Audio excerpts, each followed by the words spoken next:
Hey everybody, I'm David Castillo from Saint Vitus. Welcome to the Age of Quarantine. I'm going to be going live with Reba Meyers from the band Code Orange. Incredible band, really doing a lot of interesting things in heavy music, and just super excited to talk to Reba. She's an amazing player, and yeah, just part of one of the coolest underground bands happening today, boundary pushing, trying to do some cool stuff, and have been on a really interesting journey. So super stoked to talk to her, and I hope everyone's having a good Friday. Pretty simple. Cheers. I'm having a nice Stillwater Classique I got from Beer Street today, and yeah, that's pretty much it. So we're just waiting on Reba to join us, and she just popped up, and we're gonna get this thing started. All right, let's see here. Reba.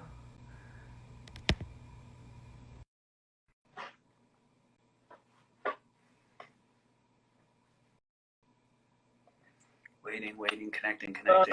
Hey, Reba, how are you? I'm good. Just chilling.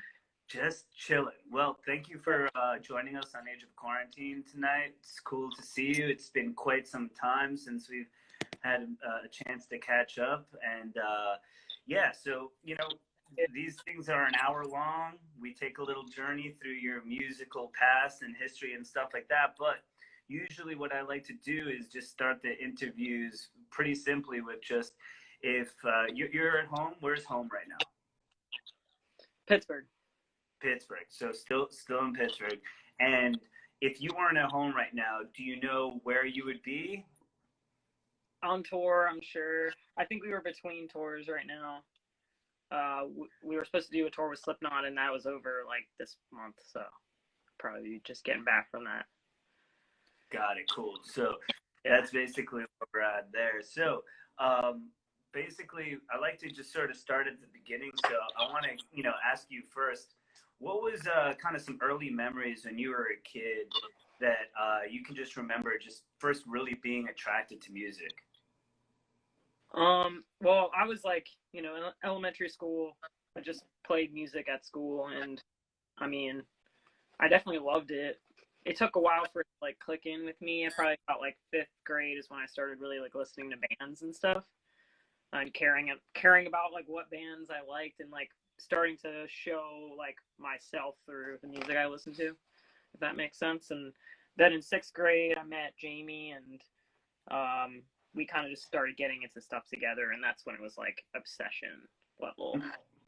And I just was playing instruments, and we were going to shows at like punk venues, and just finding out about different Pittsburgh spots and Pittsburgh bands, meeting more people through music, and it started becoming like I loved practicing and playing and learning music like myself, and I also loved going to shows, hang out with my friends through music, because I never really did the normal kid party type stuff. So we went to shows, and all of our friends just based in that. So when you were playing in like school, it was just like school band. What were like some of the first instruments that you played? I played flute for a bit, and I also learned bass when I was in middle school, and played that in like jazz band. Jamie was like in it too, so we were just in there together, just like fucking off and playing, and then we would like meet up, and we hadn't started the band yet or anything, but we would meet up and just like play together, like whatever we could make up, or covers of shit. Like we were like not good at the time. We just kind of tried our best, but it was fun, and we would hang out and like talk about music. And his dad got him into Minor Threat and like punk and stuff, so he passed that all to me and whatnot. But yeah, and then I started playing guitar just because bass and guitar is so similar. It's like all in the world. Just started like trying to get my hands on everything, and yeah, spiraled.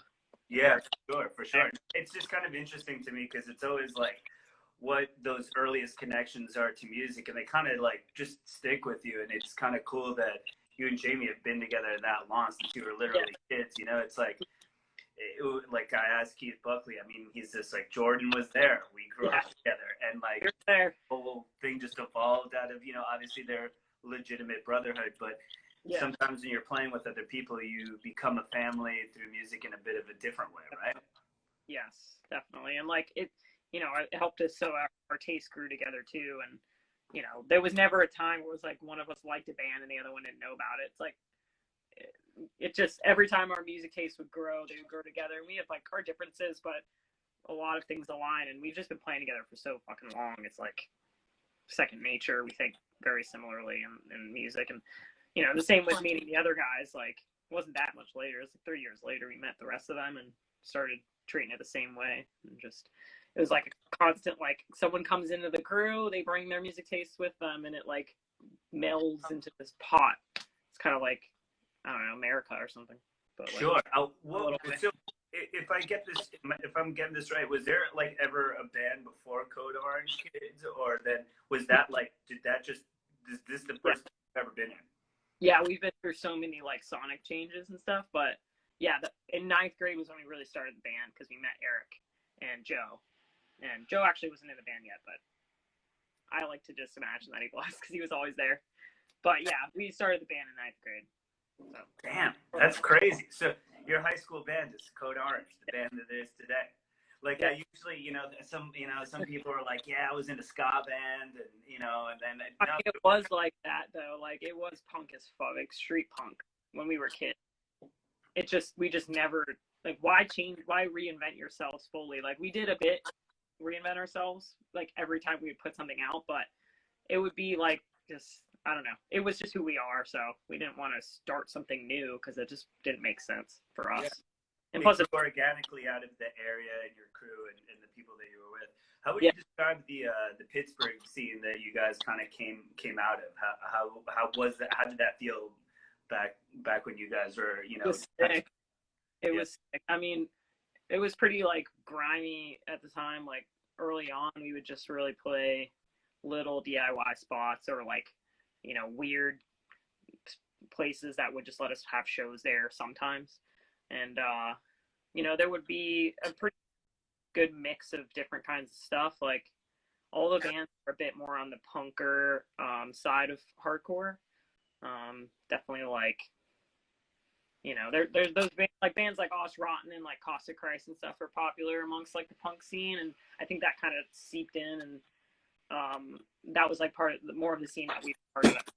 And then we started meeting more hardcore kids and started getting into that world too. And then it was all kind of mixed up. Like I feel like we were lucky because we got to play like every kind of show in the area. Like we would get to play super punk shows, and we would get to play more hardcore shows, and we would get to play like opening slots for like, the bigger venues in Pittsburgh, just because we just wanted to play everything. Until we moved to Philly, and then it was like a different story. But always in Pittsburgh, it was pretty sick. And people are just super welcoming here with music, or they were for us anyways. And, even though we were sloppy and asked to borrow gear every show we went to, and like we're straight children, people were just cool and like knew we wanted to do it so bad and were willing to just give us a chance. So it was cool. Yeah, which is always a great feeling to just feel like you just kind of have support of like the local scene, the people behind you, and like you look back and you're like, damn, like we were kids, and like older folks were down to just let us be and grow and be sort of supportive. I think it's really important for people to know that we were all in that position. I've always gotten a good feeling of, from Pittsburgh whenever I play there and stuff like that as well. So it's definitely a good vibe. Yeah, and it makes me think too, because it's like now we're probably about the age that those dudes were when they like helped us out. But I get why they were so adamant, because it is kind of hard to come across a group of kids that all want the same thing, and that's like a special thing. And it makes me realize like how lucky we were to find each other and get that, because it does not come along very often, especially in a small city like that. Bands start young and just want to play fucking shows and don't care and just like are excited. Like I don't see that a lot. It's pretty hard to find in Pittsburgh. So, and when I do, if I do, or when I do, I would be fucking hyped as well, and I would want to just put that band on everything. So. Yeah, totally. And to be able to just have that place to just grow, because one of the things when I do these interviews and I'm talking to all these different folks, it's like your bands, your heroes, the people who play music, like nobody became who they are overnight. So this band, Code Orange, gets started in ninth grade, and here we are till today to make that happen. As Yeah. far as playing goes, obviously there's been quite a revolution from you guys starting as like a street punk band, you know what I mean? Yeah. In that kind of world to what you're doing now. What was just kind of certain moments and stuff like that in playing that for you were like, oh, I think we're starting to come across the Code Orange, at least the version of the sound, the Code Orange Kids sound, I guess you'd say, where now we're firmly in that hardcore world. And did you feel like a moment where you're like, oh, this is starting to coalesce into something a bit different? There was never a specific because it was truly changing all the time. But I would say a reference point would be every time we would write, another release, like kind of like our parts, like when you put out an album, it lets you look back at it and say like, oh, that's how we changed since the previous thing. Because it's so easy to just get distracted and confused when you're making it, and when you're changing, you don't notice. But then, it's the same as anything like sports or whatever. You look at what you just did, you look back and realize like, oh, you changed. Like, don't even necessarily know why, but it's always just a mixture of whatever new stuff you've been listening to and ideas you've been talking about. But I think when we moved to Philly, especially, we started getting more exposure to, hardcore that wasn't just in Pittsburgh, and started going to more shows there. And it was pretty different in terms of like music and everything. It was a lot more rooted in traditional hardcore, less super punk anyways. And yeah, like playing hardcore for the first time and seeing that world, that was a big stepping stone for us. Just like leaving the small town we were from. I mean, it's a city, but comparison to Philly, it's pretty small. So leaving there and just finding out about a lot more bands and meeting more people that had a really long history of being into hardcore and metal and stuff. So kind of split that. Yeah, and it's just amazing, like, to have that influence. I mean, I grew up on Long Island, but it was next to New York City, so it was like we had a strong scene, of course, growing up, like my Vision of Disorder and Glassjaw and like all these bands. But it's not New York City. That's just a whole different range of influences and feeling things all around you. Yeah. So, what besides picking up stuff from the hardcore scene in Philly? Were you also taking in like a lot of other kinds of musics and going out and just feeling that kind of thing? Yeah, it's all kind of a blur because we were pretty depressed at the time as a group. None of us we were in school still, so we were all just like, fuck this. This fucking sucks. Like, please let this change. And we had like a horrible practice situation, and it just sucked. But yeah, I mean, we would go to shows. That was like the only thing we enjoyed doing. We would do that together because we were all stuck in our own worlds for a second. Like, me and Eric lived together, but in this like shitty ass apartment. It was fucking horrible. And Amy lived like in a dorm. Joe lived in a dorm. We just didn't get to each other as much, and it was like real dark. So we would go to shows. I had like a pickup truck, and that's like I would drive around, pick everyone up, and we would go to shows. And that was like our only chance to chill. And that's like the country music video. That's like what you see in the country music videos. It's like everyone gets in the pickup, they're okay. Kind of like that. Our first couple tours were in that shit too, so it was funny. But yeah, I mean, we would go to every show we could, and just literally every show that we could go to, we would go to. Like, especially under that like veil of stuff that we knew about. It was different back then. We weren't just like hawking the internet in the same way it is now, where it's like everything that's going on. Like, we were just kids, and we kind of found out about things through the grapevine, whatever, but we would go to everything. It's definitely hard for me. Did you guys all choose to move to Philly together, like collectively, to keep this band going? Yeah. And then while also pursuing school? When did it kind of change for you guys? Where you're like, fuck this, we're just gonna do hardcore and like see what happens.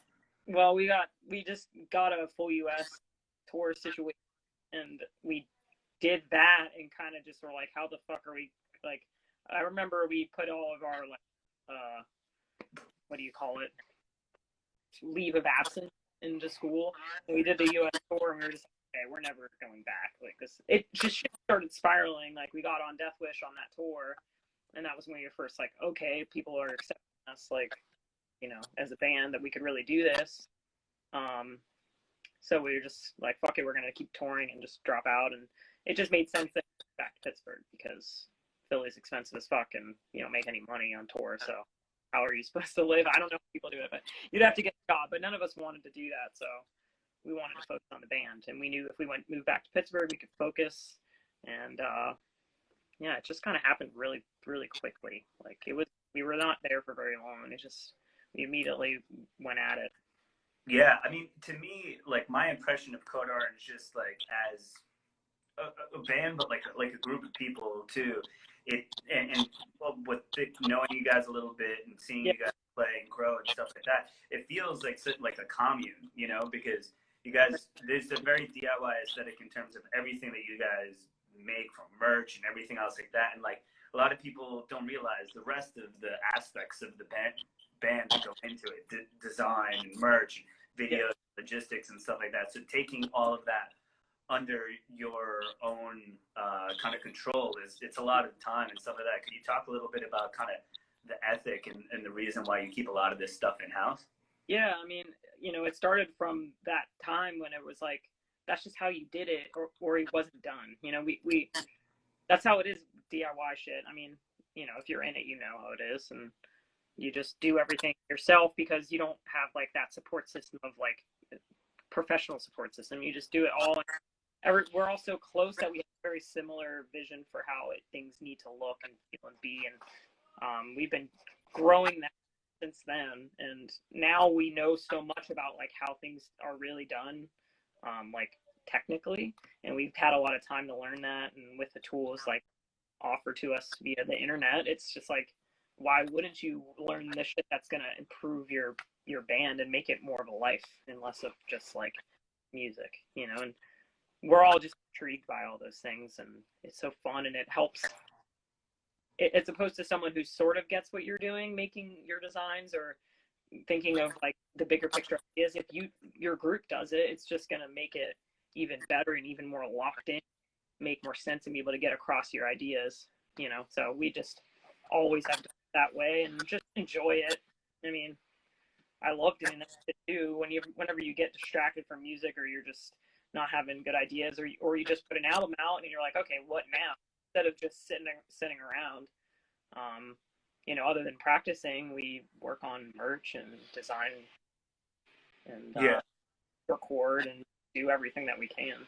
Yeah, definitely. And then that's like a whole enterprise in and of itself, and you're keeping that in house. It's less you paying things out, of course, and more money to go back in the band so you can do what you really need to do, right?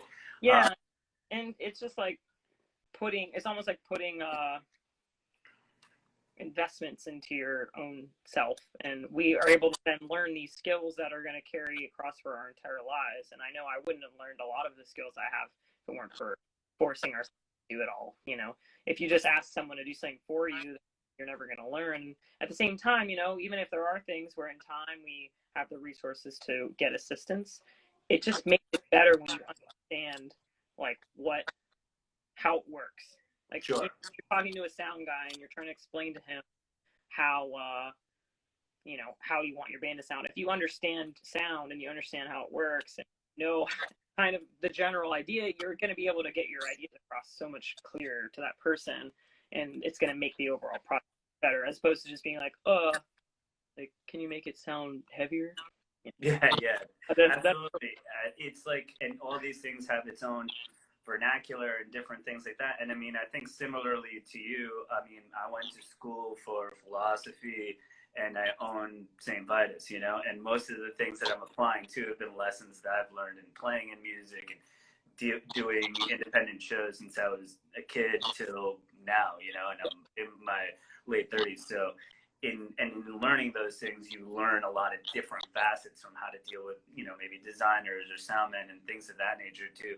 I had a friend of mine who does front of house, and he was talking about bands who really just know how to communicate, and then you get exactly what you want. You're like, in this monitor, I need this, I need X amount of this and that mix. And just knowing that you can take control. It seems like Code Orange is really one of the things that makes it special is that it takes control of sort of the collective of every aspect of what it is. I think that relates to the fans. Do you feel like that too? Like at every moment that they're interacting with the band, the fans really feel like, yes, I'm dealing with Code Orange.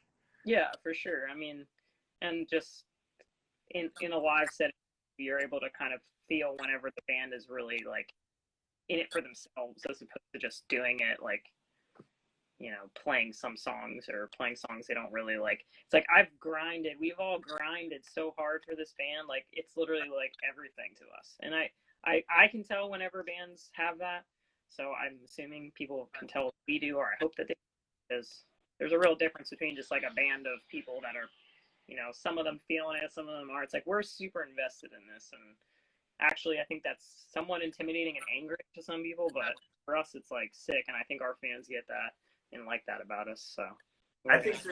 I think so too. I think it comes across that you guys obviously have fans that are devoted, but you guys try to make it like we're a thing that's bigger than that. You could participate in our world. And I think all great artists, you can sort of participate in the world they're building. If I'm listening to David Bowie, I can participate in that world. If I'm listening to Depeche Mode, I can participate in that world. Yeah, and I think Code Orange has done a good job of building a world, and I think that's really important for people to just listen to. It's not writing songs is super important. It's great, but all this that comes around, that's what's being delivered to give you the overall feeling, right? Yeah, exactly. And you know, I like some bands that it's just like I like them because their songs are good, but the bands that I love are the ones that I obsess over, that I want to know everything about this and that and their story and their history and who they are. And whenever that information is like interesting, then you start caring even more, and it starts making an impact on, you know, the art you make, as opposed to just being something that's recreational that you listen to, which again is cool and great, and the world needs that too, but that's just not the type of band that we are. So that kind of mindset affects a lot of the decisions we make and what we do, what tours we do, what music we put out, how we put it out, the art. It's like we don't just pick maybe what's the easiest or what's best in the moment. It's all about the bigger picture. So. Sure. So when you guys, you know, when Code Orange is sort of putting together a piece of work, an album, have you? I feel like they always come with like a big banner, a theme. That, like, you know, you're getting like, okay, I'm getting a brand new set of ideas and imagery, and sonically, not willing to rest on your laurels like ever. I think so. What's it kind of, how does that sort of point of view start coming together? Because is it usually like a song? Is it a feeling? What are you kind of chasing after as you start writing a record? It's kind of all of that. It comes from different sides of it. There's always, you know, artistic side and the vision and the colors and the textures, and a lot of that Jamie and Shade, especially because Shade's super versatile in the digital graphic world, and I can make do with, you know, some of it, but he's really good at texturalizing things, and Jamie is really good at just verbalizing his ideas in that kind of way, and he's always seen things that way since he was young. And then from my side, it's just like turning that onto the music and making music feel like that. It honestly starts often with the visuals first for them anyways, and they verbalize that to me, and I verbalize our ideas through the music to them, and it all kind of lines, and we discuss it and change things. And yeah, I mean, that's interesting that it's coming from kind of just like this feeling, but you know, you guys are all kind of playing around with different mediums to come to this sort of like this place that's kind of bigger than any one of them by themselves. Yeah, and like people ask me too a lot, like, you know, what do you do when you're stuck and can't think of an idea? It's like actually a lot of that's filled in through visual stuff, movies and art. You know, if you're stuck on something and you can't, even if you can't find an influence in a song, you can find it somewhere else just through a feeling, whether that be with, you know, the soundtrack as well, or just the world. That can help. Sure. Is there anything that you could tell us about maybe like a film or like another piece of visual art that like you've had that relationship to, that you're like, oh man, this kind of helped move me along, or something I saw and it made me think to the left? Anything? Sure a million things. Yeah. For me, I think it really is. It's usually with music. I mean, that's just like what I personally connect to the most. And recently, you know, just listening to bands and listening to things of all across the spectrum, whether it be, you know, like rap or like fucking weird acoustic music or something. Like if I'm not in the metal mindset, some of that stuff will help me too. But it's just, I literally suck at remembering moments like that because they just happen so fast, and you're just in this tunnel vision mindset where you're just trying to think of ideas, and yeah, it's just tunnel vision. Totally, yeah, of course. I mean, I think that as artists, we're just always taking in different information, and then, you know, something that seemed rather trivial one day seems really brilliant the next day if it hits you in the right way, right? Yeah. Oh my God, that's or so the opposite, but smart. yeah. You know, you're like, dude, amazing. So just getting back to kind of like the progression of the band, since it's the only band you've been in, which to me is blowing my fucking mind, honestly. So when did you start feeling, obviously, okay, you got like this US tour and you guys are like, you know, quote unquote all in on like, we're gonna do this band and stuff. When do you feel like, was there any particular moments or anything when you started feeling like, wow, we're kind of taking a step up, or like Code Orange is starting to really become a thing that I was hoping that it would become? I'm not sure. I mean, that first US tour was definitely a thing. Signing to Death Wish was definitely a thing for us. Like, these people would joke about that with us when we were younger, and they'd say shit like, I bet next year you're going to be signed to this and that. And we were just like, nah, I don't think so. And then that actually happened. And then it would start being like, okay, maybe, you know, we have something here. And I mean, we always thought that though. Like, even in high school, we would always know that we were going to do it. And it was always about little steps and not having some grandeur goal. We always have a bunch of little goals and grow and grow. And it was always going upward in some sort of small way. So we always felt that, like, it's like a rush you get whenever any little new thing happens. You get this little rush, and it's just like, it's kind of like an addiction, and you just keep, just like, you're so eager for the next little step, and you just keep pushing and pushing. And then, like, when you look back, you're like, oh, we were just touring and to like 2 people every night, touring to whatever 100 people, and then whatever from there, you know.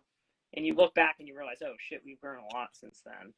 And like, those are the moments when you're sitting around, you're like not doing anything, and you're just looking at history of the last year. Holy shit! Like right now, when no one can do shit, you know, you have that moment to reflect. I was actually just at Saint Vitus for the first time in some time, and I was with my partner George, and we were being asked about a couple of things, and it's like, much like bands, as you know, an independent venue, I'm always 3 or 4 or 5 months ahead, booking things, listening to things, or whatever. Exactly. Now I'm like, oh my God, yeah, we did that. Yeah, we did this. You know, 9 years worth of. So yeah. 9 years worth of that, and I was actually, you know, in preparation of this interview, I thought about. I think one of the shows that you guys played was you were on tour with Every Time I Die, and we had to do 2 shows in one night because there was a bit of a snafu with ticketing. Not my fault, but it turned out great, and I just remember seeing the reaction of the crowd that evening to the band and stuff like that, and just thinking, yeah, they got something here, you know, and now how all that's progressed, and it's just funny to take a step back and just see all that, you know? Yeah, that's actually one tour I think about a lot too. One of the first tours we did where it wasn't just opening up for a band, because Every Time I Die obviously has huge roots and that, but they also hit a whole nother way and grew, and opening up for them when we were so young was like, holy shit, like, this band like recognizes us as being something special, and they were so nice to us, and it was just like, yeah, it was another step where we felt pretty fucking excited at the time, and looking back, definitely cool that they did that for us. Yeah, definitely. I think it also is a good example to show bands the way to sort of be too, you know, like a band like them, or, you know, just other cool bands taking out other cool bands, pushing them forward, and creating kind of like a good culture around their bands to kind of progress, you know? Yeah. Do you feel that a little bit with Code Orange now that you're going to probably get some of those opportunities to bring other people under your wing?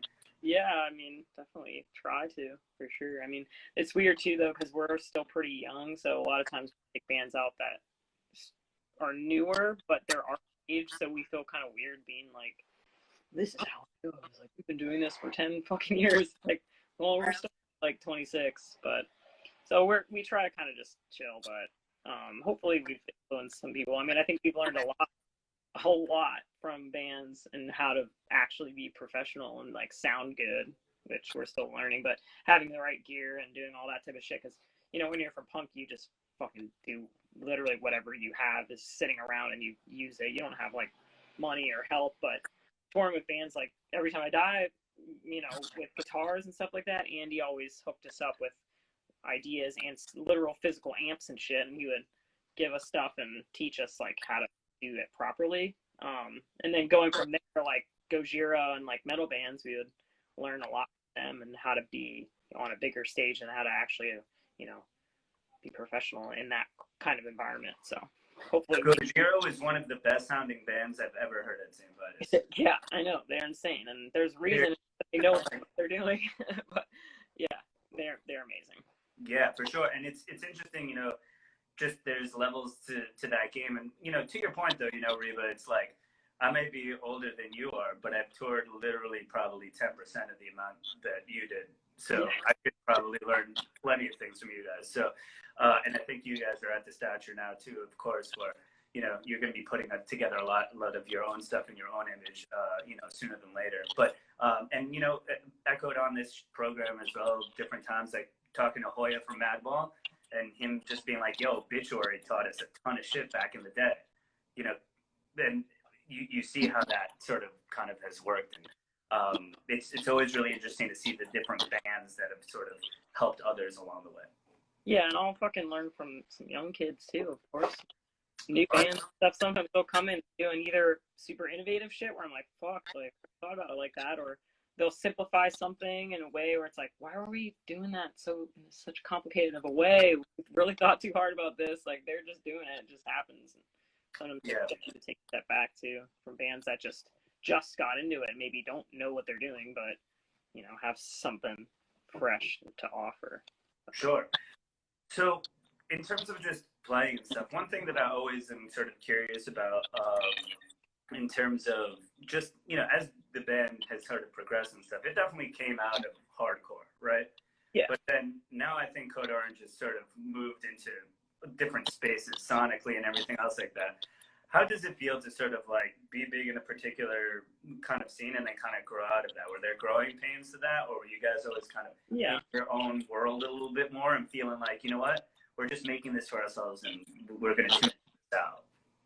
There's a lot of tension in that regard. Yeah, there's definitely growing pains, but I mean, we were just always going to do what we wanted to do the whole time anyways, musically. I mean, like, personally, for all of us, it's tough, like, getting pulled in these different directions. And, you know, on one hand, playing hardcore shows where we fucking absolutely love it and it's fun and we like being there and our friends are there. Playing, like, metal festivals where you're treated like shit sometimes, like, not to anyone's particular fault, but, like, there's so many bands and they're metal festivals, but there's a range of bands on there. You're like, we're usually the heaviest band there, you know, in a lot of situations. So we're just getting pulled in all these different directions and asked to do all kinds of different shit. You have to make decisions and it's definitely hard, but musically we always just, you know, did what we wanted to do. But it was usually and wasn't just in one world at all. It was always in a mixture. And that's why we were able to do that stuff. So in terms of getting out to people, it's always great that we can reach all these different kinds of people. We just try to keep our heads screwed on a bit, you know, as tightly as we can and make decisions that we think are best for us. And just hope that is the right thing. You never really fucking know, so.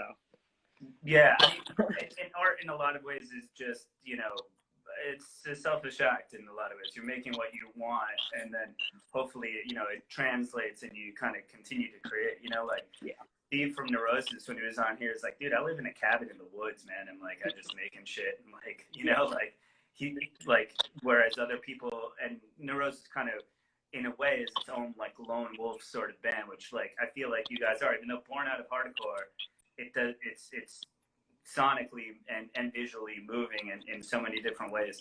Could you talk a little bit about adding the sort of industrial and electronic elements to Code Orange? How was that as like, it seems like a lot of the songwriting started with you and riffs and stuff. How did that kind of change the process, or in terms of that? Because that's a real big element, especially on the newer stuff. Totally is. Yeah, I mean, we've always, I think, done that type of stuff just in a very strange way. Like when we were kids, we would make loops and use a lot of weird effects and sprinkle them throughout the music. And I think we kind of just started digging into that in those styles. And we would listen to bands, you know, that had those elements too, like Neurosis or, you know, Fear Factory or whatever. And then Shade started getting more well-versed in the technical side of that stuff and learning how to do it using, you know, newer modern type of techniques. And like, you know, I would learn from him and start implementing that into the shit I would write, and Jamie would go on like these crazy idea rants of like, oh, like now he knows like what we can do, so now his ideas are crazier, and it just like spirals just like everything does. And we started just like going down a whole pathway of trying out different sounds that were a lot more like standalone, opposed to just little things on top. You know, it was a lot of stuff where this needs to be heard in a really, you know, more specific way. It needs to be an instrument in the band, not just put on after the fact, you know. And sure, like it needs to not be like some window dressing. We need to make it a fundamental part. Is that why we decided to add in another member to the group and kind of rearrange it? Kind of, yeah. I mean, it was like necessary. And, you know, writing Forever, the album, we started realizing that, okay, you know, we really need to have the electronics be a member of the band. And that's the first one we started having Dom actually play guitar practice. And he wasn't even in the band yet, but he was just like a really good friend and was good at guitar. And then, you know, he brought in his influences too, which propelled us into being able to really grow. But then, you know, recording Forever, we didn't really know what we were doing. So we kind of treating electronics as an instrument, but it all happened so fucking fast, and we only had like a week, you know, which is a lot to some, but for what we were trying to do, not a lot. And we just ran out of fucking time, and like we ended up with all these electronics and all this band, and it was just, we didn't know how to mix it.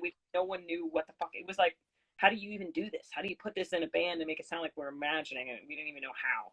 So then with me, finally, we did our fucking homework and made demos of everything like so meticulously, and figured out how it all needed to be, how it needed to be recorded to the best of our ability, obviously.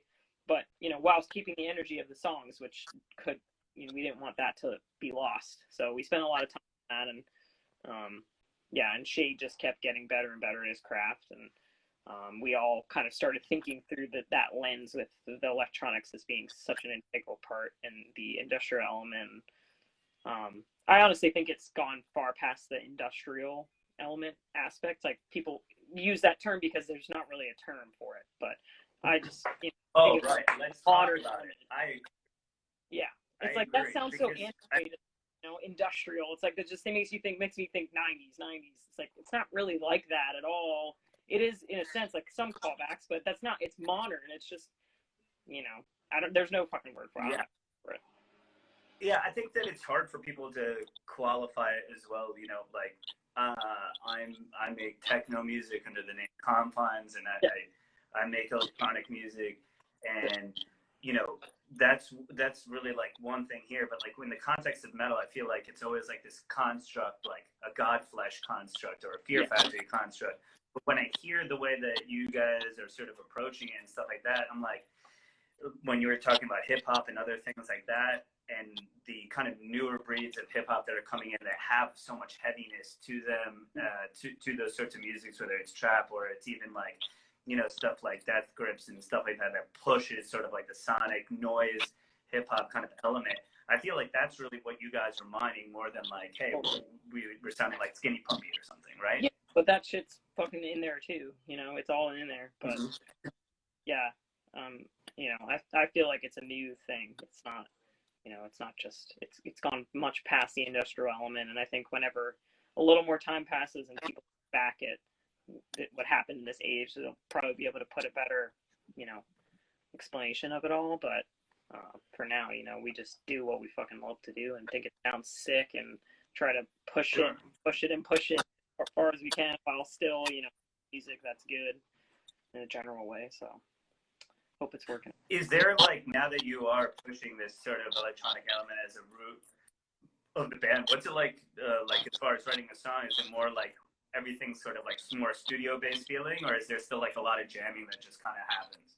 It's some of both. I mean, we were never really like a jamming type of thing. It was always starting with some sort of idea, but a lot of times things would spur off, like, of course, just as most bands work, But it doesn't, I just feel like for us, we've just figured out that connection with each other so strongly that we could do it in any environment.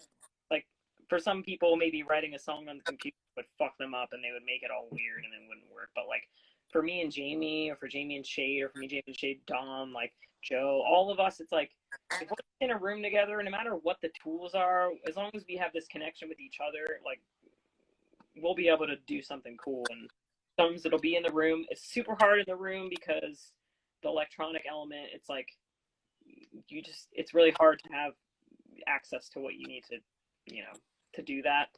And then also just fucking, remembering parts and remembering what you just did. A lot of things get lost. And sometimes that's cool, but it also can hold you back. And when you're arranging things and thinking of things to add and layering, it's like sometimes the song is layering for us, and when you can't do that spot, it kind of it holds you back.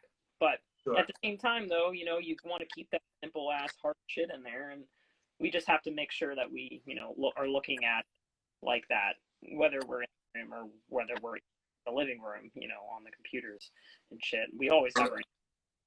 Yeah, I mean, for me personally, as like a listener, and like fan first of like just music in general and everything, like I just look for the visceral quality. If it makes me move in any way, whether it's on the dance floor or at Saint Vitus and that kind of dance floor, whatever it may be, I'm just looking for the thing that does that. And sometimes it's like, you can't overcook it, right? You got to, and that editing is a really big part.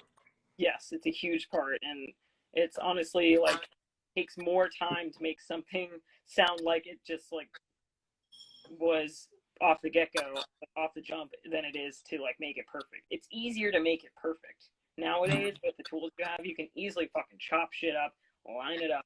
Not hard. That shows no skill at all. If you're able to, it's like this balance of like this digital construction, but also the real like visceral human aspect. And when you can put those things together and make them work, it's fucking amazing. It's literally like my favorite today. But it's very easy to either fall antiquated in this world of too simple and just enough, not modern, not new, not fresh, or just too digital, too perfect, and just like not human, and then you just don't feel anything. So we try to fall in the middle more, That's how I feel all of our songs ended up. Whether some are more on one spectrum or the other is fine. It shows the different sides and colors of our band and different moods and art. But just different moments and textures and feelings. Because at the end of the day, we're all looking for feelings in a way. Like we want to evoke it, and I like as a listener, I want to see myself in it as well. But it seems like that's the thing that you're chasing after, right? Is that beautiful in between of this organic and digital, and just like pushing that to its maybe furthest kind of end in a way, which that's a good point of view. I'm here for it. That's great.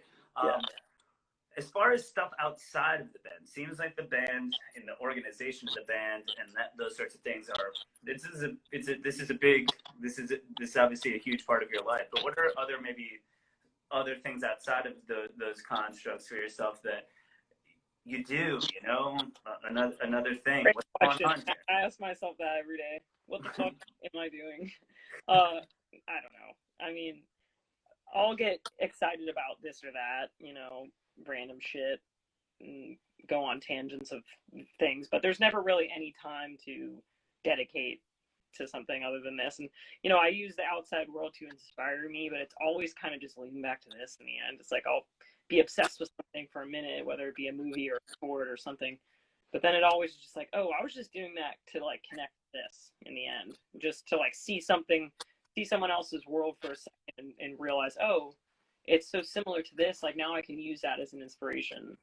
But I mean, we all just like hang out and shit, and that's usually what we do when we're not doing the band. It's very hard to put that aside. We try to like work on that sometimes, putting it aside, and when we're hanging out, try to maybe not talk about it, but kind of just never works. But we chill. We're all just like best friends, and especially now with like what's going on, like we can't be just hanging out with anyone, so we hang out with each other, and you know, we'll probably watch like fucking wrestling or UFC or whatever the fuck, and just hang Dude, out. I'm so excited for Fight Island on Saturday. I Yeah. cannot tell you, Yeah. man.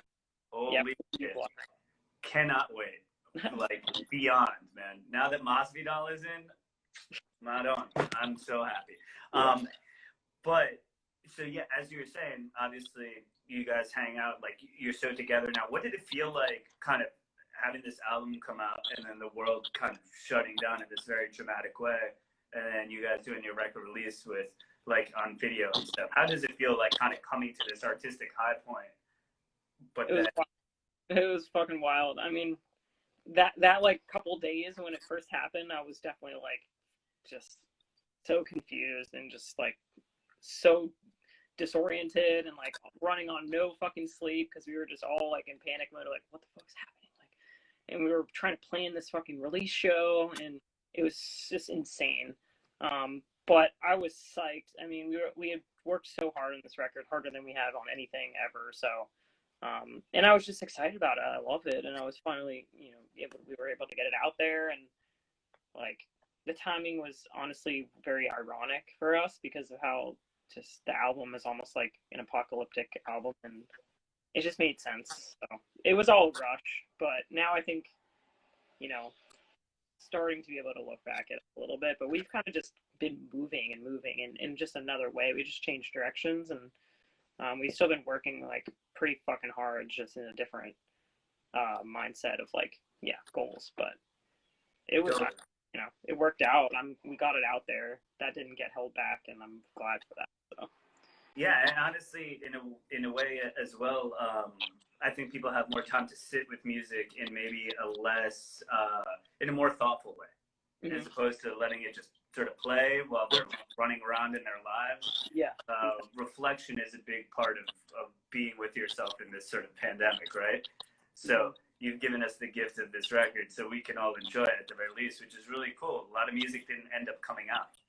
Yeah, I mean, I think there's a lot in there too. Like, you can hear it on the first listen and hopefully enjoy it just for the raw and your face fucking intensity, crazy, just mixtures of emotions. But if you keep listening to it and you can find a lot in there, and I think it's a good record to like reflect. That's all, that's a lot about what it is in general, and the themes and everything. It's a lot of self-reflection upon our group and ourselves, so people are able to take some time, listen to everything that we have to say through it. I think that it might help people through. Just definitely. Like, a lot of music through right now. That's the only thing that I'm like, I'd be going crazy without that. So. Oh man, yeah. I mean, I don't. I have no even idea. That moment of silence, I'm putting on the music. I can't deal with the silence. Yeah, it's a little tough for me too, man. I mean, and I have something for every mood. You know what I mean? I'm like the guy with all the Rolex watches. Dude. I'm like, I got something for you. And I just, wish I could put on more shows, but we'll get there. We will get there. You know what I mean? So that'll be fun.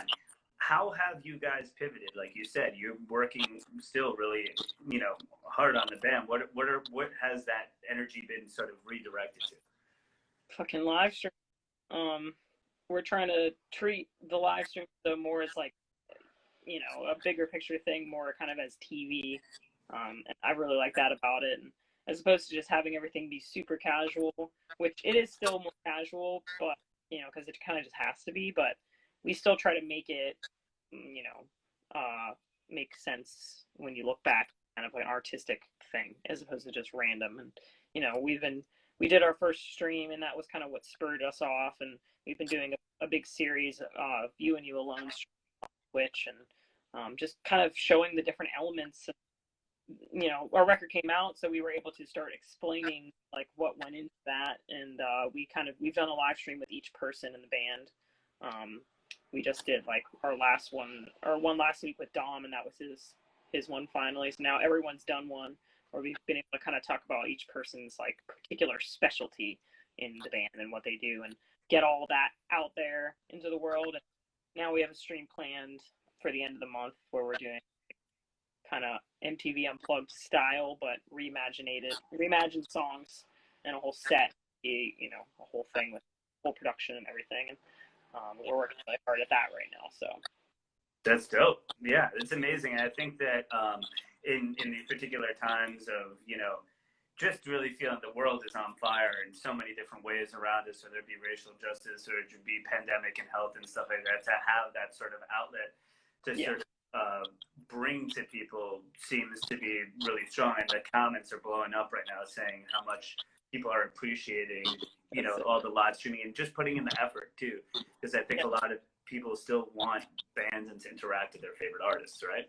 Yeah, and I mean, I fucking need it, you know, like I don't want a year to pass and look back and just think like, what, I didn't do anything, I didn't learn anything, like nothing happened. And it already kind of feels like that, and it's inevitable, and I'm sure a lot of people hopefully relate to that, unless I'm just fucking crazy. But like, you know, when you tour, you grow as a band, and you improve your band, learn new things, and again, you look back and you realize like, holy shit, we've gotten so much better in a year, got tighter, this or that.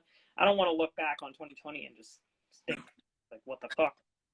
Every time we do a live stream, in some regard, we honestly learn something new, some sort of skill of how to do this or that, or just are able to look at our own art as in a new perspective, and it helps me a lot, you know, to have these goalposts. So yeah, I think that is true, and it's kind of hard to when the world seems either really loud or kind of muted in a way too. I mean, I drove through New York City today, and like the fastest route was going through Times Square. That's like so fucking crazy. Like so I'm driving through Times Square in like this rainstorm, and no one's out, and like the lights on Broadway are like off, you know? Yeah. It feels particularly strange because New York obviously is a very kinetic place. So to set at least some sorts of things for yourself, it helps you get through the days. Yeah, it's just different. Putting different hats on, you know, but do what you gotta. Yeah, absolutely. So I mean, and it's important to kind of just, you know, continue to kind of get stuff out of this time and just sort of feel that. So looking kind of forward, you know, as far as it, so establishing the sort of live stream thing obviously seems really important as a band. Is there anything besides maybe hoping that live shows come up, or are we going to just kind of try and take everything in these smaller increments and just sort of see what happens? I mean, we have plans for sure. We've kind of been making these bigger climaxes of streams, plans for that stuff, and this one of the month is definitely one of those. We're putting a lot of extra effort into that, and I think it's much more than just a stream. It's really kind of a show. It just happens to not have an audience, but we're planning another one of those for hopefully October. And you know, if we're allowed to do something more slightly, we will. And the same goes after that. You know, as if we're given types of, like, you know, I mean, probably will, honestly. I know. Fucking help right now, you know, like. Yeah, no, it's the same thing, and I think it's pretty amazing how, you know, even we're doing this, and everyone's sort of trying to find a way to at least continue putting different pots on the stove. So hopefully we can get back to doing what we all love, you know, quicker and quicker. Speaking for real quick, do you do Brazilian Jiu-Jitsu? I started, my friends have been doing it, Jamie and Joe and Eric. Eric had to stop because he's super fucked up in his body, but Jamie and Joe have been doing it for like many years. Dom started a couple years ago. He's just got his blue belt. I just started like 6 months ago. I don't know. I don't even know. But it had to stop, obviously, because of what's going on. But sure, we all do. But it's pretty sick. That's cool. Yeah, no, it just popped into my head because we were just talking about Fight Island, Reba Island. I love it. You guys could do your own. It'd be hysterical. If I gotta work a lot harder, a lot more. But if that continues to happen, I'll fucking, you know, hopefully. Yeah, I've only been working on drinking this Interborough Pilsner, and that's about it. So I definitely could use getting back into the gym and anything like that. Yeah. So we got 5 minutes left. I'm going to take some questions from the audience. I got a couple in the little bin here. So let's take a look at the little question. Here, this is a good one. From Posthumous Dylan. Does Shade also control the visuals live? He makes the visuals with Jamie before the show, but for the Last One's Left stream, we had it all triggered. This whole complicated ass system, but no, he does not. Well, sometimes the songs, but it's all kind of lined up in a way. And some of the old songs are more free and have a little more visuals as well. Yeah, he's had too much going on to be able to do that, but he does put so much fucking time in prior into making the visuals look like what they are, and yeah, we figured it all out. It's a whole insane system. Yeah, definitely. I feel like every band seeing what goes through Vitus has their own way of doing it, and I'm just like, okay. Yeah, some people do it like kind of freely, you know, and do it on the spot a lot, especially a lot of like electronic artists and stuff, like have a projector system going on, and it's kind of like the music and the visuals are all intertwined. For us, it has to be more pre-planned because of how much is going on live on stage, and everyone's already making use of every single finger and arm that they have. If they were given another task to do, I think it would just implode. So yeah. We have to add new members, guys. Come on. Yeah. Like, yeah. You guys are going to be like Jethro Tull, and you'll end up playing flute by the end like you did in 5th grade. It could be crazy. We have, let's see, we have another one. Anything new going on with Adventures? No. No. we did that for a time, and I loved it. But yeah, we just Adventures of Reba is something that the people want, it seems like. I'm just saying.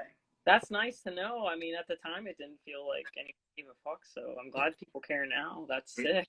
Yeah, definitely, for sure. Yeah, I appreciate the love, but yeah, we're not. Who doesn't? Well, Reba, I just, we're about to get kicked off in a second here, so I just want to thank you for coming on, talking to Saint Vitus, and talking to myself. Thank you, man. This is definitely, maybe pound for pound, the best hair episode that we've had so far on the show. You got to give yourself credit. Yeah, I'm just saying, I'm not really beat for length and stuff like that, but you're killing me right now. So thank you very much, and I look forward to having you guys again at the club. And look forward to everything that you're doing. I feel better to know that you guys are doing some weird shit in Pittsburgh for me to experience whenever this is done, all right? For sure. Awesome. Great talking to you. Definitely. Cheers. Take care.